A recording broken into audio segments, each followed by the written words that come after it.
এইমাত্র অভিনয় জগতে খুবই দুঃখজনক খবর, ফের অভিনয় জগতে নক্ষত্র পতন। গণেশ চতুর্থীর আনন্দের মাঝেই গোটা ইন্ডাস্ট্রি জুড়ে নেমে এলো শোকের ছায়া।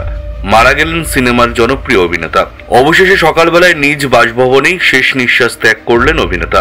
শোকের ছায়া আজ গোটা সিনেমা জগতে। তবে কোন অভিনেতা মারা গেলেন, কখন, কিভাবে মারা গেলেন, মৃত্যুকালে তার বয়স কত ছিল, তিনি কোন কোন সিনেমায় অভিনয় করেছেন, সম্পূর্ণ বিস্তারিত জানিয়ে দেব এই খবরে।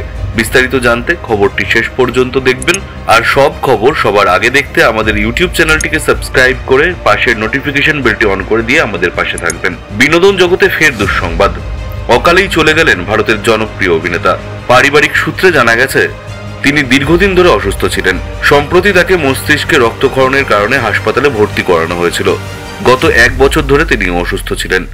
পরিবারের সূত্রে জানা গেছে বেশ কিছুদিন ধরেই অসুস্থতায় ভুগছিলেন দীনেশ। চিকিৎসাধীন থাকলেও শেষ পর্যন্ত অবস্থার অবনতি ঘটে। দীর্ঘদিন অসুস্থতার পর সোমবার ম্যাঙ্গালোরে নিজের বাড়িতেই 55 বছর বয়সে শেষ নিঃশ্বাস ত্যাগ করেন কেজিএফ ছবির ডন চরিত্রে অভিনীত কন্নড় চলচ্চিত্রের জনপ্রিয় অভিনেতা ও আর্ট ডিরেক্টর দীনেশ ম্যাঙ্গালুরু। কন্নড় চলচ্চিত্র জগৎ হারালো এক প্রতিভাবান শিল্পীকে। দীনেশ তার কর্মজীবন শুরু করেছিলেন আর্ট ডিরেক্টর হিসেবে।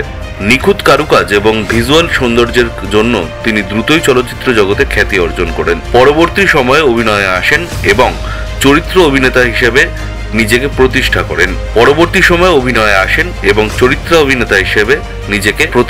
করেন। তার অভিনীত অন্যান্য উল্লেখযোগ্য ছবির মধ্যে রয়েছে রিকি, উড়িদাবারু কান্ধাতে, কেজিএফ, রানা বিক্রম, আম্বারি, সাভারি, ইন্থি নিন্না পৃথিয়া, আ দিনাগালু, স্লামবালা, দুর্গা, স্মাইল এবং শুভম সহ বেশ কয়েকটি ছবিতে অভিনয় করেছিলেন। এছাড়াও তিনি রাজনীতি দলের অংশ ছিলেন।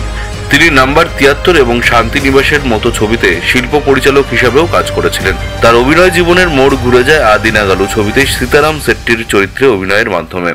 কেবল মূল চরিত্র নয়, সেই সঙ্গে সহচরিত্রে গভীরতা এবং বাস্তবতা এনে তিনি কন্নড় চলচ্চিত্রের অন্যতম নির্ভরযোগ্য অভিনেতা হয়ে ওঠেন।